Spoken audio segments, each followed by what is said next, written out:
Welcome to episode 76 of Give Yourself Some Leeway, with me, your host, Eugene Lee. Today, I am joined by Rabbi Alfredo Borodowski. Ridiculed by the tabloids back in 2013 as the road rage rabbi, diagnosed with bipolar disorder. After hitting rock bottom, through the power of positive psychology, Rabbi Alfredo became a social worker, and now he's a man on a mission to create a community of wisdom for other people suffering with mental illness. If you enjoyed today's conversation, you can reach out at giveyourselfsomeleeway.com, send me a message or a voice note at eugene.leeway on Instagram, or shoot me an email, eugene@leeway.ie. As always, I love hearing your feedback. Rabbi Alfredo, welcome to Give Yourself Some Leeway, and thank you for taking the time to join the show today. Eugene, thank you for welcoming me and giving me a chance to share some of the wisdom of mental illness. Of course, as always, it's great chatting to you. For those people who aren't familiar with your backstory, especially being known as the road rage rabbi, would you mind sharing a bit of your background and where this all began? Well, it all began in Argentina, where I was born, and then I emigrated to the United States. But sometimes people can divide their lives in two, before and after an event. And in my case, I have a day and a time that I really can divide my life. And that day happened 10 years ago on June 19th, 2013. I was driving through the town of Mamaroneck outside of New York. And I rolled down my window of my car and I show my badge, Friends of Family and Police. And I told the driver to drive more carefully. 1 minute later, I had 3 police cars behind me. And 10 minutes later, I was arrested. 4 hours later, I was in a court. 3 days later, I was hospitalized, fired from my job, and baptized. This rabbi was baptized by the press as the road rage rabbi. And what happened to me? Well, I was manic, and I didn't know I had bipolar. I went to a psychiatrist because my wife told me, you must go because something is not going right with you. And I lied to the psychiatrist. I told him I was depressed because as I will share with your audience, a manic does not want to give back, doesn't want to give away the power of being manic. It's seductive, that energy, that euphoria, that grandiosity. And I went to the psychiatrist and I told him I am depressed, gave me an antidepressant. I was manic, and a congregant of mine who was a retired policeman gave me a friend and family badge. And I assumed the personality of a police officer, and I began basically telling everybody on highways in New York how to drive. And that's basically brought me to be arrested, lose my job, being vilified by the press, becoming suicidal, and ultimately being reborn and having to basically build a new life for myself. So that was the point where you became a social worker after your diagnosis, or? Well, then after I became the road rage rabbi, and the newspapers, even in Ireland and Japan, I was front page. Okay, like being a rabbi, a circus was built around me. You know, the press didn't waste energy or a second to make out of me a circus, and I didn't touch anybody. I wasn't violent. I just told people how to drive, but I was juicy. the rabbi that impersonated a police officer. Then I became an international sensation of a impersonator. I was called a terrorist. I was called all kinds of things. And when that happened, people began coming out of the woods saying, oh, that's the guy that told me how to drive, a month ago or 2 weeks ago. And ultimately, I was arrested 4 times in Westchester, outside of New York, and I had 4 cases against me in 4 different courts in Westchester, and I was fired, I was hospitalized, and I was diagnosed bipolar. I didn't know I was bipolar. And what happened, I couldn't drive. And what happened is that the police association, the commissioner of the police association said, we are going to make out of this rabbi an exemplar. Okay. And I have the police union basically trying to make an exemplar out of me. In some way, maybe I deserved it, or I was a good case to make an exemplar. And my lawyer said, Alfredo, there is nothing we can do now, because the DA, it's on a situation where he cannot even have a dialogue with us because we have the association against you. You need to wait until things calm down and settle down. And for 8 months, Eugene, I was basically on a couch, suffering from depression. I went out to an outpatient program at the hospital, but I was hospitalized a couple of times. I was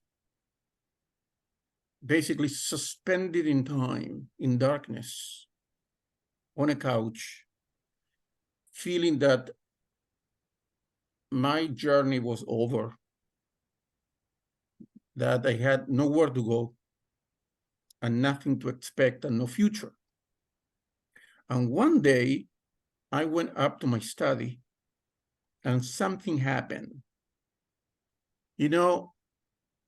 We wonder if there are angels. I can't prove it, but I think that one walked through my home because I found something on my desk, which I tell you, I do not know how it got there. I don't know what force moved me to go up to my desk and to find on my desk the results of a test on positive psychology I had taken 2 years back. I don't know how they got there, Eugene, because I don't recall, this was 2 years ago. And I opened the results of my positive psychology test, and I read my top 5 strengths of positive psychology, and they were creativity, curiosity, love of learning, perseverance, and bravery. And I look at the results, and something, a switch went on inside of me. And I said, oh my God, I've been depressed for weeks and months, feeling that I am worth nothing. And I look at the results, and 180 degrees turn took place inside of me. And I said, that's me.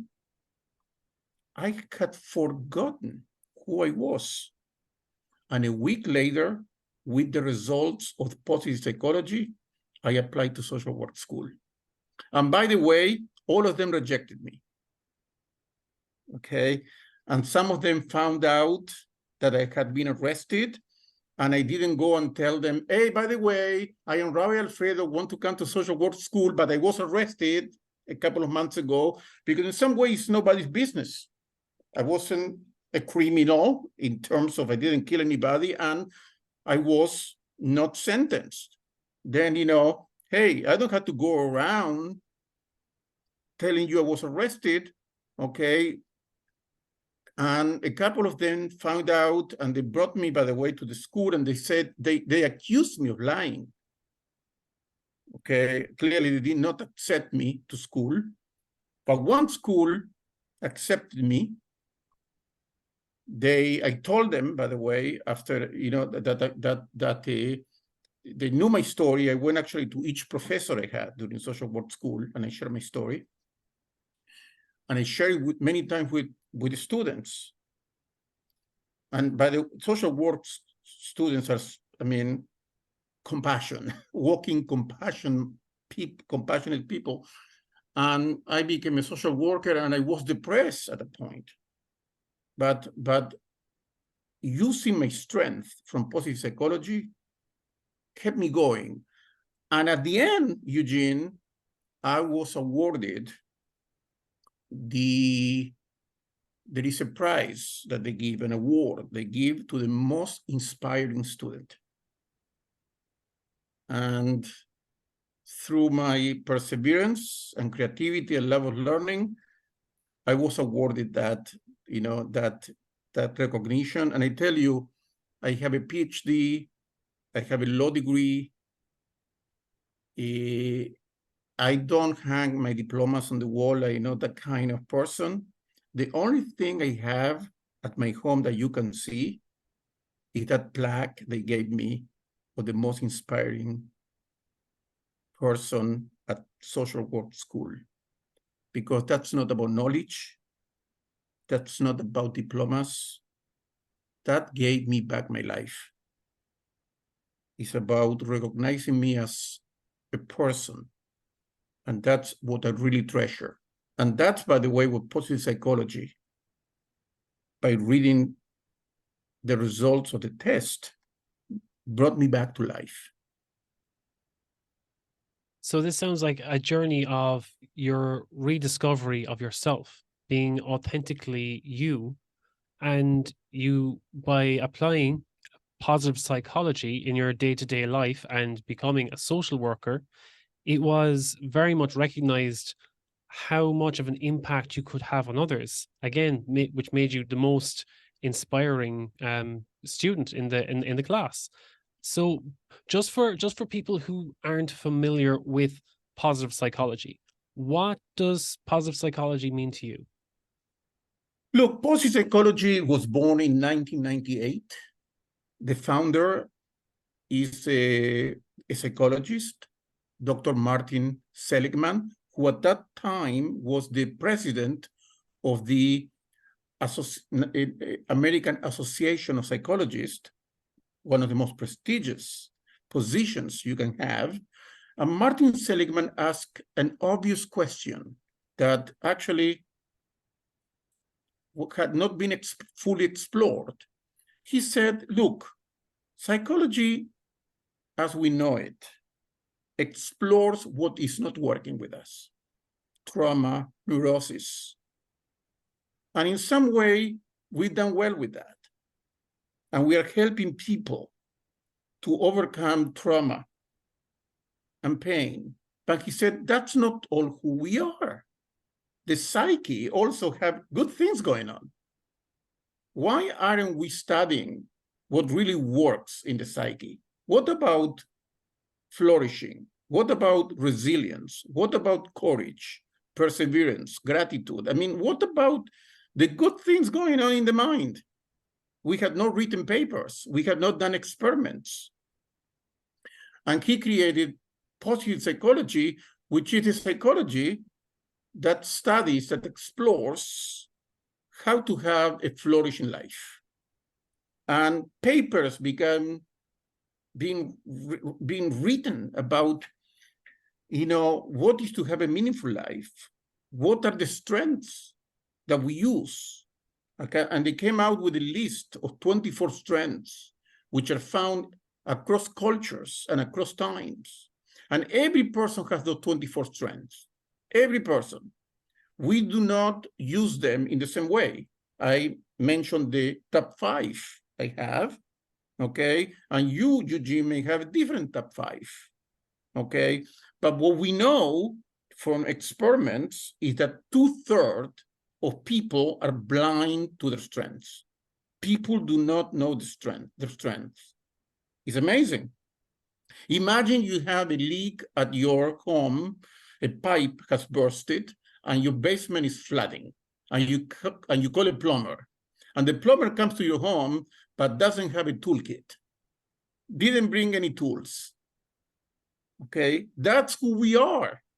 We are people walking through life, and we do not know the tools we have.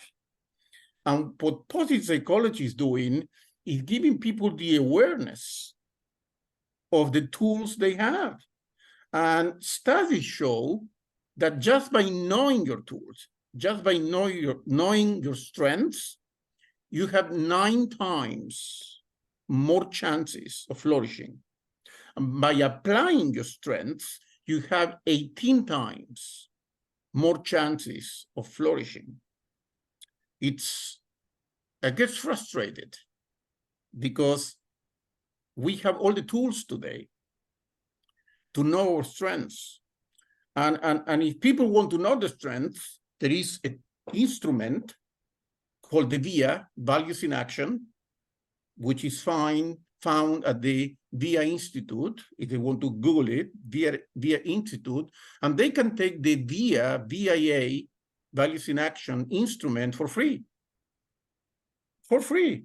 It takes 25 minutes and gives you a list of your strengths with the 5 top strengths that are your core strengths, which are the ones I read, Eugene, when I went up to my desk and changed my life. Then you can change your life in 25 minutes by taking a free instrument of positive psychology that is going to map, to tell you what your strengths are. Amazing. It's interesting that you did this 25-minute test 2 years before you hit rock bottom, but you never checked the results. Was it that you never opened to check the results? For sure, I super checked to change the results, and not only that, I took some classes and and certifications at the VIA Institute. But sometimes we forget the most important things. Sometimes we have moments, sparks of clarity and wisdom, and we let them go and recess into some corner of the mind, okay, until they're awakened again. And when I read my 5 top strengths, I was, wow. And that's what I see with people. I had given the VIA to hundreds of people, and I can see their faces when they see the top 5 strengths for the first time. Wow, curiosity, my number 1 strength, or sociability. Now I know why I am good with people. Humor is my second one. I should use it more. I should help other people through difficult times using my humor. They begin applying and using it. Then yes, I knew my results, but I had forgotten all about them. And once you know your strengths, you need to create some kind of discipline and some kind of strategy to keep the strengths working, what we call anchoring the strengths, to anchor them, to create some kind of strategy by which you use them, okay? Then otherwise, we forget the best we have, okay? Then that moment I went up to my desk, I went back to who I was, and I had forgotten. And I never ceased to be. So it was in this moment of, let's say, embracing positive psychology that you recognized that your mental state it gave you this special wisdom, per se. Maybe the most profound change, Eugene, I experienced is that when I read the top strengths, I said, not only I have these strengths, I think that because of my mental illness, I have a deeper sensitivity and I have explored them more profoundly than other people. And one thing I am doing now, I am reading biographies of people with mental illness. And that's a future book I'm going to be writing. But I have read 15 biographies in the last couple of months. And I just bought another 15. And one thing I have found in all the biographies, all of them, no exception, and I want people who are listening to this, maybe one of the most important messages I want to share, that every biography I read, people recognize at some point or another that their mental illness has given them some special wisdom.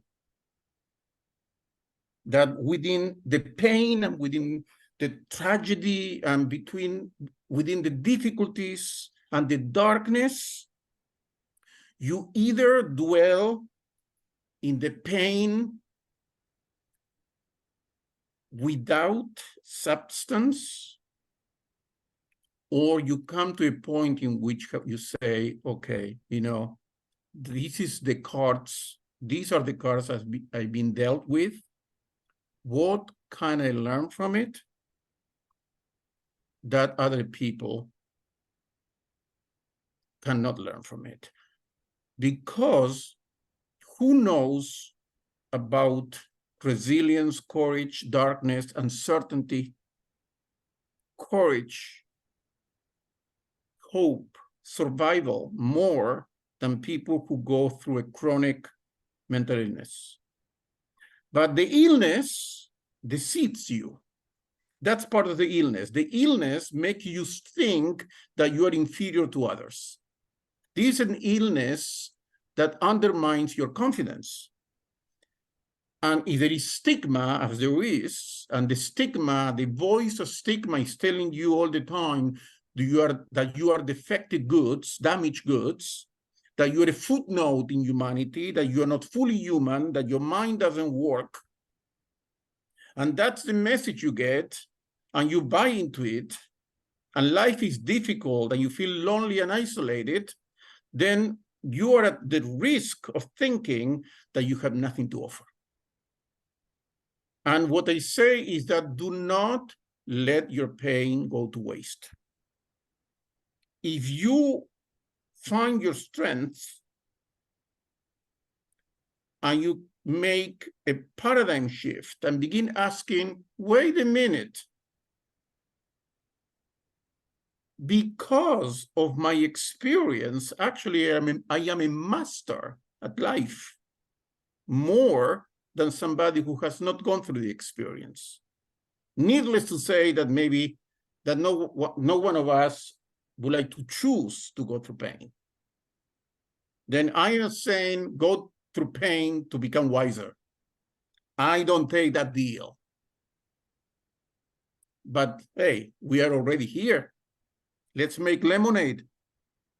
Okay, and what I want to tell people with mental illness, you have the opportunity of unique wisdom. And yes, in the midst of crisis, it's very difficult to extract wisdom. We survive.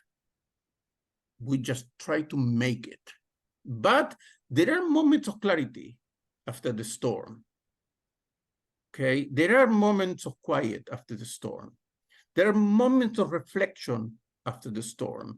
And instead of trying just to relax only and to enjoy the moment as we deserve it, take a second and say, what have I learned that makes me, because I've gone through hell, a master of wisdom?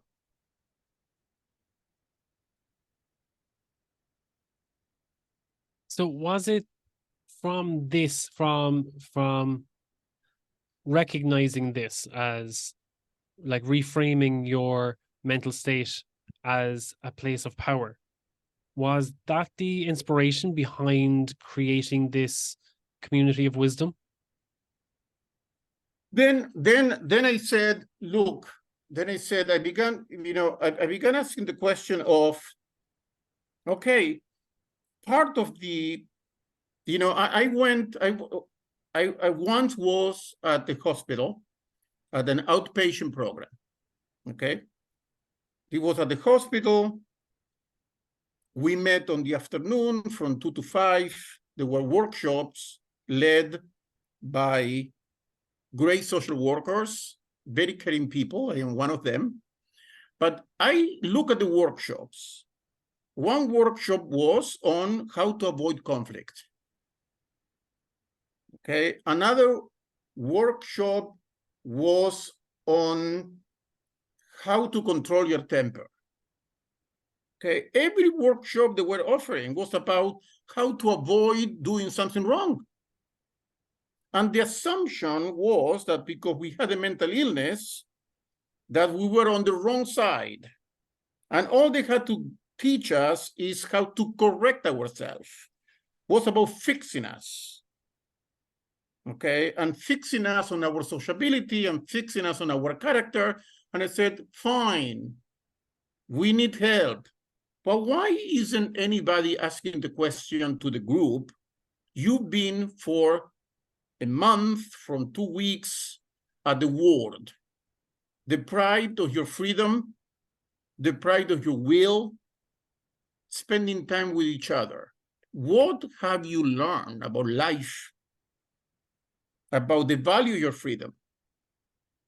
What thoughts have gone through your mind? What could you tell the world about what you learned in this place? Because I tell you, I learned a lot about humanity in this place. I learned a lot about kindness, about how each of us at the ward took care of each other. I learned about what happened when you take away all the comfort of life and you are just yourself. Being yourself while you are with a mental illness, and you are actually more yourself sometimes at the ward than you are outside. Okay, and I know and I learned what to really care for others and listen to others. Okay, because boredom is absolute at the ward, and then every other person becomes a story you want sometimes to listen to. If you are functional, clearly, okay, you have some level of functionality, then why isn't anybody asking us, okay, what we learn, what wisdom we can offer? Why the only thing they're teaching us is that we are defected and we don't know how to do this and we don't, and I said, no, I want people to ask me what I can offer after going through such an experience that very few people go through. And that's when I came up with the idea, I want to create a community of wisdom. Okay, and I want, was a guy there who I was sitting next to, who was sedated, was like sleeping through the workshops. And I remember the social worker said, who supported you and who supports you through this time? And he woke up. He suddenly woke up. And Eugene gave the most profound, touching testimony about the love of his family. And then kind of went back to sleep. And he said, oh my God, if I could have recorded what this guy said. And I imagine that people looking at him may think he has nothing to say. And at that moment, I say, oh my God, this wisdom has to be recorded, has to be available. And that's how I came with the idea of the wisdom of mental illness and creating communities of wisdom. Can you imagine think tanks of people who have mental illness if we would think about ourselves this way? Okay, prestigious think tank. Not everybody is invited. Okay. Hey, we have exclusivity because we have experiences that not everybody has gone through, and our wisdom is superb, profound. Now, that's when I came with the book that I mentioned to you before, which is called The Wisdom of Mental Illness, Finding Strength in Your Struggle.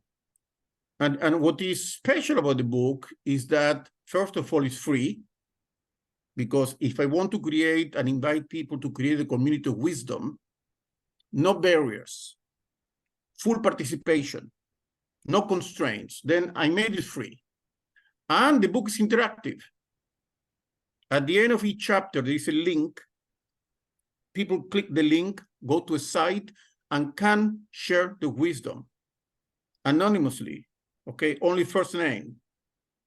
And there are chapters like acceptance, wholeness, loneliness, shame, uncertainty, diagnosis, prayer, taking pills, okay? All an array of different experiences. And people go, download the book, participate, read it, give it to friends.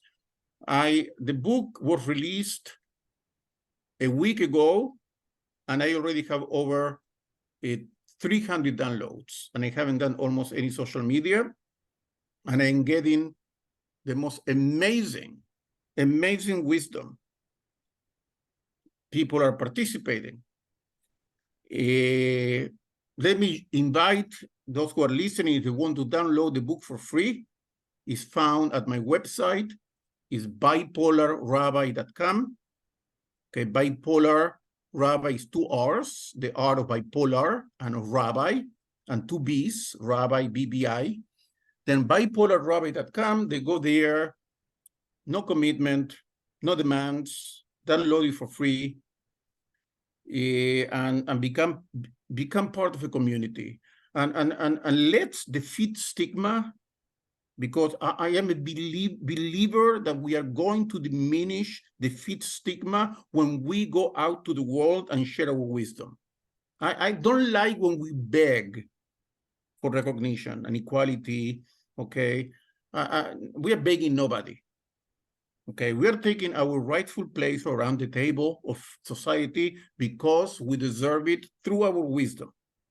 And I don't think that we have begun even to tell the world all we can teach. Yes, 100%. That's exactly the message that I've had here with Leeway as well, is the only way that we can break the stigma around mental health is by being more open to having those conversations about our mental health, especially with our friends and our family. So I have so much respect for you creating this community of people who can talk about their mental health in a way that will help them to overcome that stigma. The difference is that I hear a lot of people with mental illness through organizations who tell the story, okay? And they tell the story and they elicit empathy, and they'll tell the story and they normalize mental illness, and they'll tell the story and become fully human, and they tell the story and they educate. And I think that that's amazing. I am talking about something different. I am talking about wisdom. We are not just telling our story or looking for empathy and educating. No, we are in a position of leadership. Okay, we have wisdom. It's a different take, Eugene. Okay, there are plenty of people who are going to schools, that are going, to places, to hospitals, and sharing the story, and that's fabulous, fabulous. That's fine, and I've done it many times. Here, I am asking for the extra step. I'm asking people to say what they can say about courage, what they can say about resilience and about darkness, what is darkness, what they can teach about hope through their experiences. Okay, it's a little bit of a different take. What I'm saying that people with mental illness have an experience and sensitivity and content about the core issues of being human that has not been yet articulated. Okay, you find them a lot in biographies, by the way, good biographies. That's why I'm reading them. And I have a PhD in philosophy, and I hate biographies, because biographies are too detailed, okay? And I have, as a philosopher, I like the big ideas. But I began reading biographies, and I said, oh my God, I mean, like, what wisdom here, pure wisdom, okay? And unfortunately, those biographies are not read sometimes by the general population. Because who reads biographies with people with mental illness? Usually people with mental illness and their caregivers. Okay, then what we need to do is to write general books about the general topics from the perspective of people with mental illness. In other words, yes, we can write books about courage for each other. I want to teach courage to the person down the block and to be proud of who I am and who you are and say, because of a mental illness, I can teach courage to everybody. That's a different take from just sharing stories. It's more difficult, more demanding, okay? Definitely, Eugene, by knowing your strengths, that's why I use positive psychology. The science of positive psychology gives you a chance to articulate, actually, your experiences. That's why I merge positive psychology with the experience of mental illness. Awesome. So if anyone wants to check out the book, they can grab it over at the bipolarrabbi.com. I'll throw the link into the show notes as well. Bipolar Rabbi altogether. Yeah, just one word. Yeah, go there, download it, enjoy it, share it, and above all, participate, because it's interactive. Okay, in that way, I do not know many books written within the field of mental health where people who have a mental illness and their caregivers and other people with empathy and love, they can share their experience. Okay, that's why I did it interactive, and I took care of all the expenses, technological expenses. This is not easy to put together technologically. Okay, I had to work with a team of people who know a lot about technology than I do. And we work diligently. I could have just published a book. I didn't want to do that. I wanted interactive to create a community. Rabbi Alfredo, it was great having you here on the show. And again, kudos to you for creating this community for people to share their wisdom.